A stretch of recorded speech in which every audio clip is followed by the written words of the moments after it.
नमस्कार दोस्तों, बहुत स्वागत है आपका हमारे इस YouTube चैनल पे। आज हम पढ़ने जा रहे हैं कक्षा 9 की अध्याय 3 परमाणु संरचना।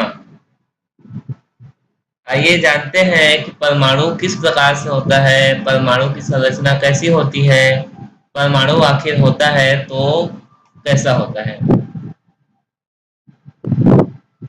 तो जितने भी पदार्थ हैं वो छोटे छोटे कण से मिलकर बनते हैं जिसे परमाणु कहा जाता है।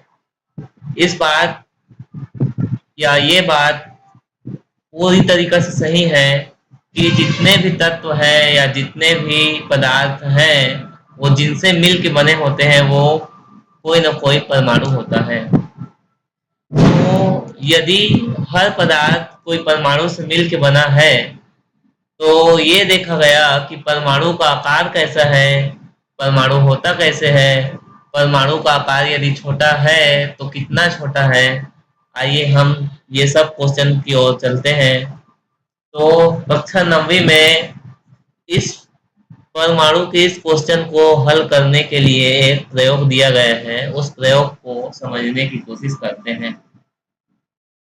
प्रयोग ये दिया गया है कि पोटेशियम परमैंगनेट है, उसका छोटा सा क्रिस्टल को 100 ml पानी में यदि घोला जाए तो जो घोल बनेगा वो कोई गुलाबी रंग का इस प्रकार से दिखेगा।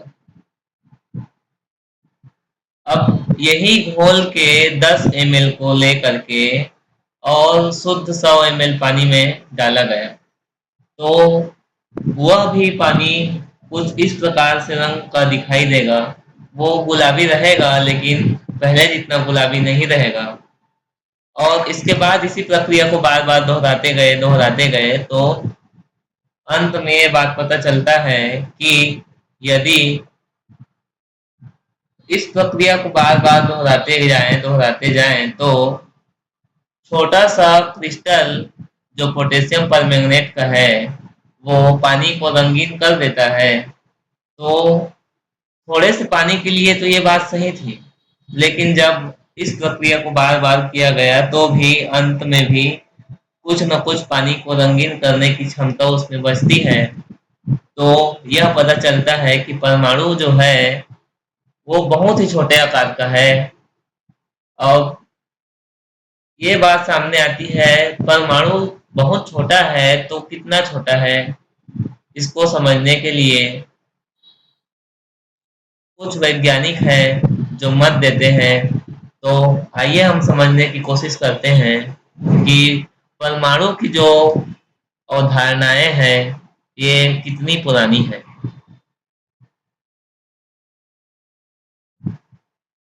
तो सबसे पहले हमारे भारत के एक महर्षि थे जिनका नाम था कणाद। उन्होंने 500 ईसा पूर्व में परमाणु की संकल्पना दी थी। उसके अनुसार ये था कि यदि हम पदार्थ को बहुत छोटे टुकड़ों में विभाजित करते जाएं तो अंत में एक ऐसा कण मिलेगा जिसको और विभाजित नहीं किया जा सकेगा। उसको उन्होंने परमाणु नाम दिया। उन्होंने ये कहा कि वह जो है एक सूक्ष्मतम कण है जिसे आज की भाषा में परमाणु कहा जाता है। इसके बाद ग्रीक के एक दार्शनिक हुए, उनका नाम था लियोसिपस। और उनके बाद डेमोक्रिटस, ये भी परमाणु के बारे में रिसर्च किए और रिसर्च करने पे उसको एटमॉस कहा, परमाणु को एटमॉस कहा। एटमॉस कहा, एटमॉस का मतलब होता है जिसको तोड़ा नहीं जा सकता।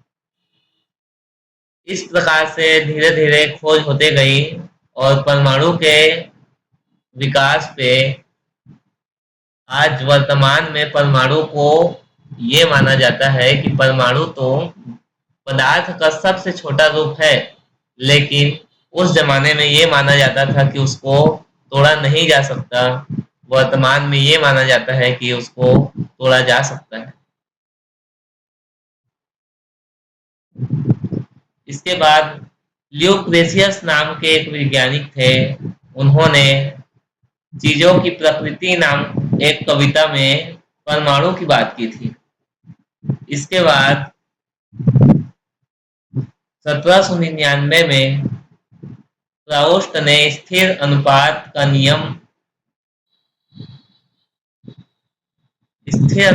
नियम की व्याख्या की, जिससे परमाणु को समझने में मदद मिली। इसके इसके बाद 1808 में 1808 में जॉन डाल्टन नाम के वैज्ञानिक ने एक पुस्तक प्रकाशित किया जिसका नाम था a new system of chemical philosophy.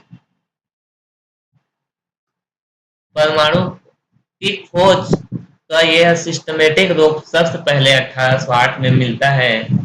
आइए हम समझने की कोशिश करते हैं कि डाल्टन का जो परमाणु सिद्धांत था वो क्या था।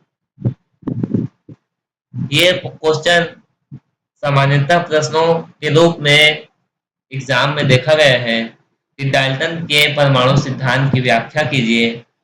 तो आइए समझने की कोशिश करते हैं कि डाल्टन का परमाणु सिद्धांत क्या था। डाल्टन कहते हैं कि सभी पदार्थ परमाणुओं से मिलकर बने हैं। सभी पदार्थ परमाणुओं से मिलकर बने हैं। उसके बाद डाल्टन कहते हैं कि परमाणु अविभाज्य है। डाल्टन का भी यह मत है कि परमाणु अविभाज्य हैं, उनको रासायनिक अभिक्रिया में न तो बनते हैं न ही विनाश होता है। इसी से आगे हम पढ़ेंगे द्रव्यमान संरक्षण का नियम क्या है। द्रव्यमान संरक्षण का नियम क्या है।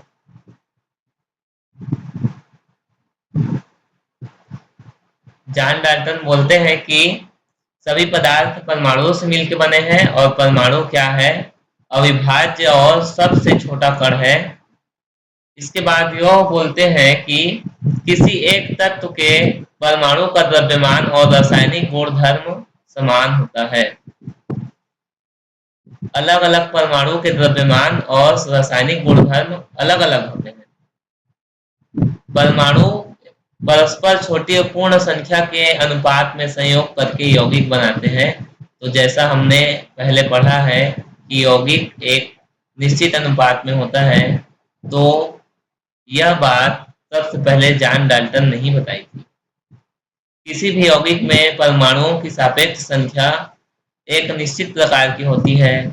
इसको हम स्थिर अनुपात के नियम में जब पढ़ेंगे तब इसको समझाएंगे।